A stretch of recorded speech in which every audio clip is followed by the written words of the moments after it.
Graça e paz, meus amados, graça e paz. Quem vos fala é o apóstolo Fábio Sudai, pastor, E nós estamos aqui para iniciar esse trabalho de histórias judaicas.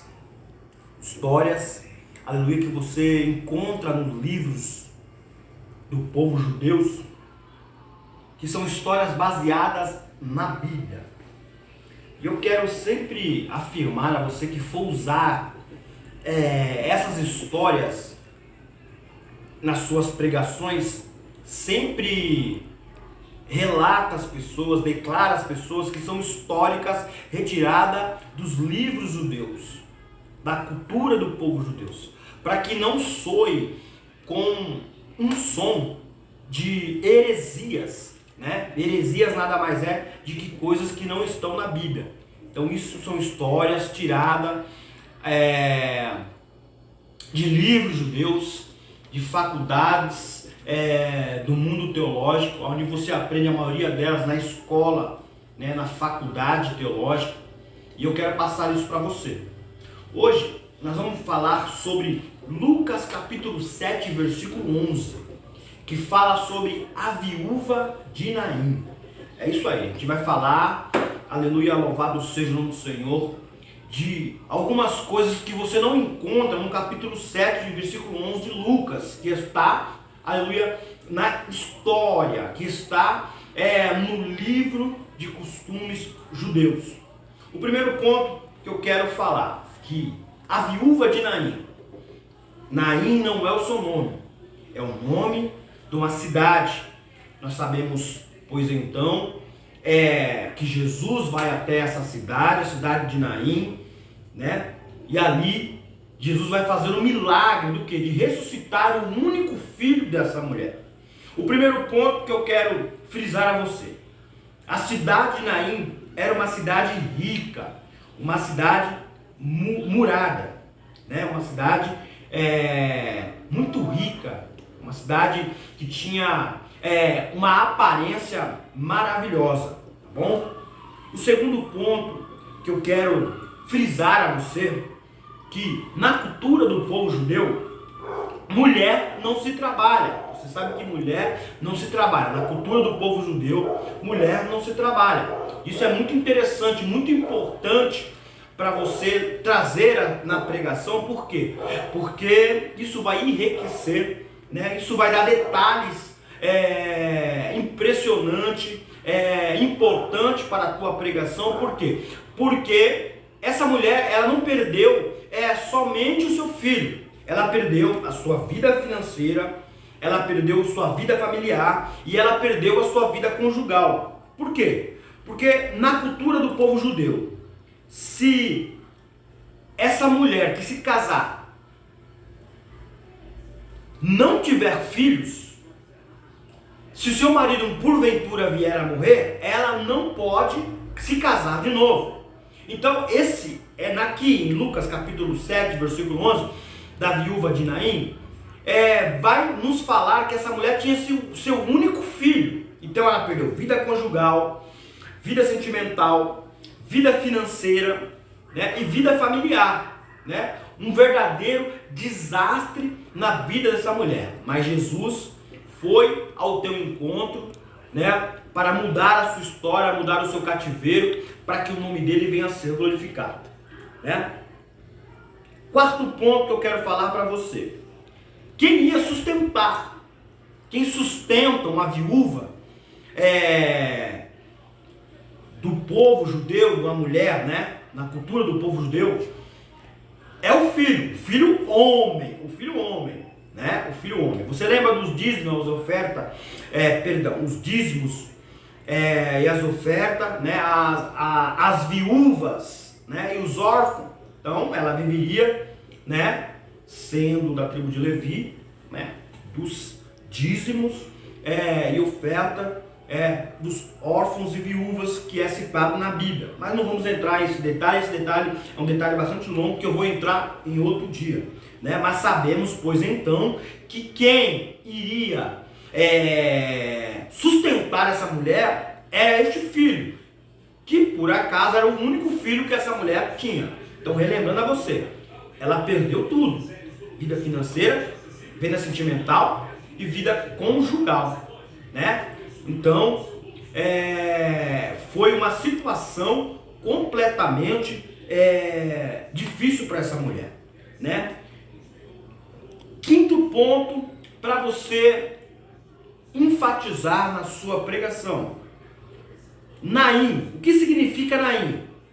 Naim significa agradável, né? Então aquela cidade era uma cidade agradável, era uma cidade rica, uma cidade murada, mas o significado de Naim, tá? Significa agradável, tá bom? Sexto ponto, muito interessante, né? Isso é muito interessante, muito rico, muito importante você saber. Ó, Jesus tocou no esquife, que era um leito, que era uma espécie de cama ou uma espécie de caixão, tá bom? E não se podia se tocar, tá bom? 4 pessoas levavam o esquife, a cama ou o caixão, como assim você achar melhor pôr na sua pregação. E o que acontece?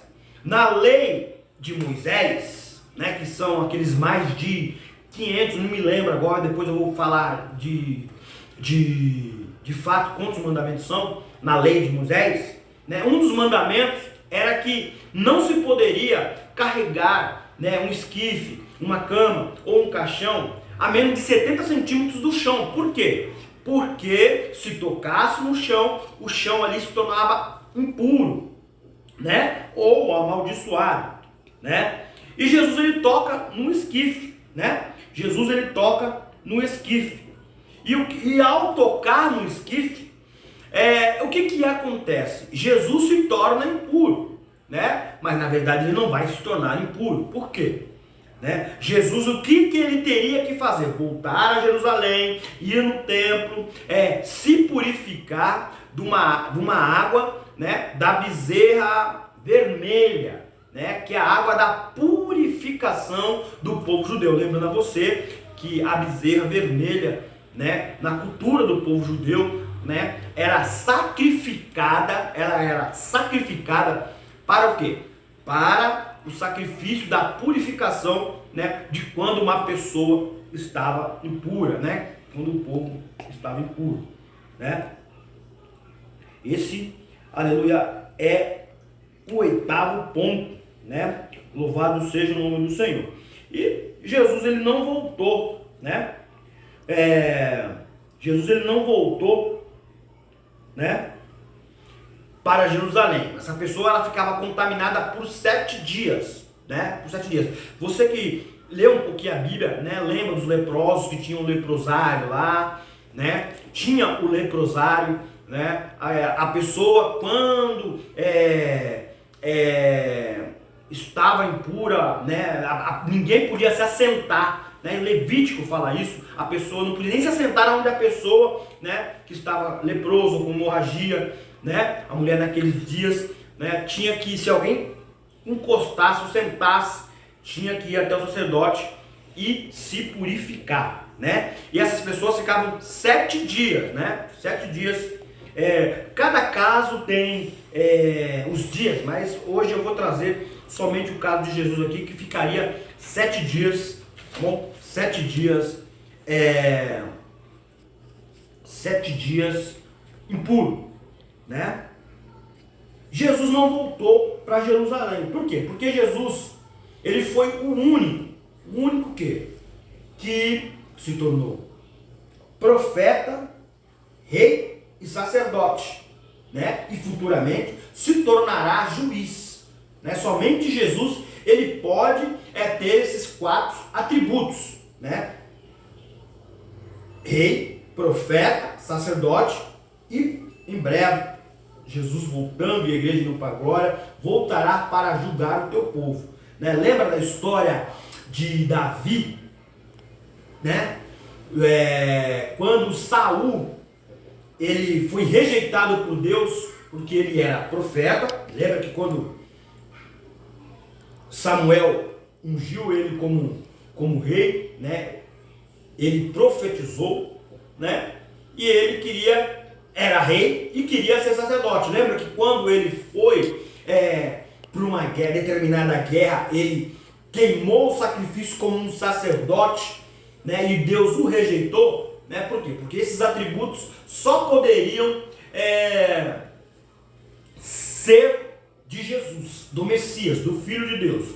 Então, né, Jesus é profeta, rei e sacerdote. Sendo assim, ele não voltou para Jerusalém, né, ele não precisou se purificar, até porque Jesus, ele é a própria santidade, né?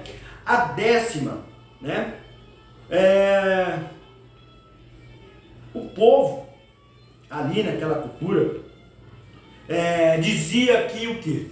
Que não se poderia parar. Lembra que quando Jesus ele toca no esquife, diz que todo mundo parou, a multidão parou, né? Nós temos na cultura judaica algumas coisas interessantes enquanto a morte. Lembra de Lázaro?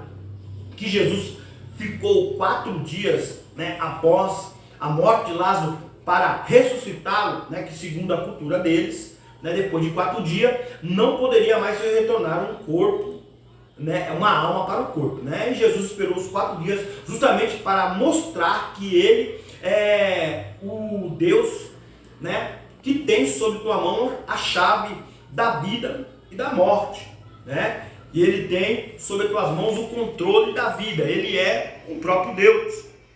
E aqui é interessante, quando Jesus ele para o esquife, há uma outra cultura que diz que o quê? Que não se poderia atrasar o velório, não se poderia atrasar o velório. Por quê? Porque segundo eles acham, né, eles têm como de costume dizer que o quê? Que quando você para um velório, né, a alma demora para chegar na eternidade, né? Mas Jesus ele quebrou todo esse protocolo, mostrou que ele é Deus, que ele tem todo o poder para que o nome de Jeová, para que o nome do Pai venha a ser glorificado. Amém? Então aqui você tem 10 itens para que a sua pregação venha ficar aí ainda mais bonita, mais interessante, mais potente, né? E sempre lembrando, irmão, tem pessoa, apóstolo Paulo, ele vai dizer em Efésios que um foi chamado para apóstolo, outros para pastores, outros para doutores e outros para mestres, né? Então, se você foi chamado para mestre, se você foi chamado para sabedoria, não entra em debate, até porque o próprio apóstolo Paulo fala que nós não devemos entrar em debate bíblico. Não entra em debate, irmão. Então, mas sempre frisa isso, tá? São histórias dos livros judeus que você aprende nas faculdades de teologia. Eu estou trazendo de uma forma rápida, de uma forma simples, para acrescentar a tua pregação, para ela ficar mais recheada de sabedoria e conhecimento, tá? Para que você venha se tornar aí um grande homem de Deus, uma grande mulher de Deus, né? Para que o nome do Senhor venha a ser glorificado. Lá em Oséias está escrito que o quê? Que o povo lhe perece por lhe faltar conhecimento. Né? Isso, né? O profeta diz para o sacerdote, ainda diz mais ainda, ele fala, por não querer, sacerdote, conhecimento, né? Eu te rejeitarei e rejeitarei os teus filhos. Então, se você foi chamado para o ministério da palavra, irmão, em nome de Jesus de Nazaré, tá? Eu te peço, tá? Não entre em debate com pessoas que não querem conhecimento, tá? Deixa, se chamou para oração, se chamou para o manto, para o reteté, eu gosto, eu sou também do manto, para o reteté, mas não entre em debate com essas pessoas, tá bom? Mas, enfim, tá? Sempre fala que histórias, tá bom? Dos livros judaicos, onde você aprende em faculdade de teologia, para não se tornar uma heresia, tá bom? Fique na paz, tá? No nome do Senhor Jesus. Eu tenho também algumas apostilas aqui, bom? Maravilhosa, tá? Você pode estar entrando em contato comigo, tá bom? Essa aqui, tá? Fala como a Bíblia chegou nas nossas mãos e dá algumas dicas para você pregar, fazer um bom sermão, tá bom? E nós temos também esta outra aqui, tá? Esta outra Bíblia aqui, que nos ensina, tá? Nos ensina a ler o livro de Apocalipse, tá bom? Não é na sua totalidade, eu estou fazendo todas ainda, eu tenho todas elas, tá? Mas você que quer ter esse conhecimento de ler o livro de Apocalipse, tá? Essa apostila te ajuda e ajuda muito, tá? Eu vou te mostrar algumas coisas aqui, ó. Na Bíblia, tá? O que significa o livro de Apocalipse? Mulher, igreja, animal, rei ou reino, chifre, poder, rei ou reino. Então, tá? Você tem essas figuras, tá? São essa listinha aqui, tá bom? E tem os versículos que explicam que isso não é de uma forma interpretativa. Isso está no próprio livro de Apocalipse, tá? Só que um está do lado, o outro está do outro. Então, quando você une as duas, tá? Você aprende a ler o livro de Apocalipse. Com essa lista, você consegue ler o livro e entender o livro de Apocalipse, tá bom? Fique na paz do Senhor Jesus. Graça e paz a você, tá bom? Até o próximo vídeo. Divulguem esse trabalho para que nós possamos fazer mais vídeos, tá bom? Compartilhe esses vídeos para que o nome do Senhor venha a glorificar. Graça e paz, que Deus te abençoe.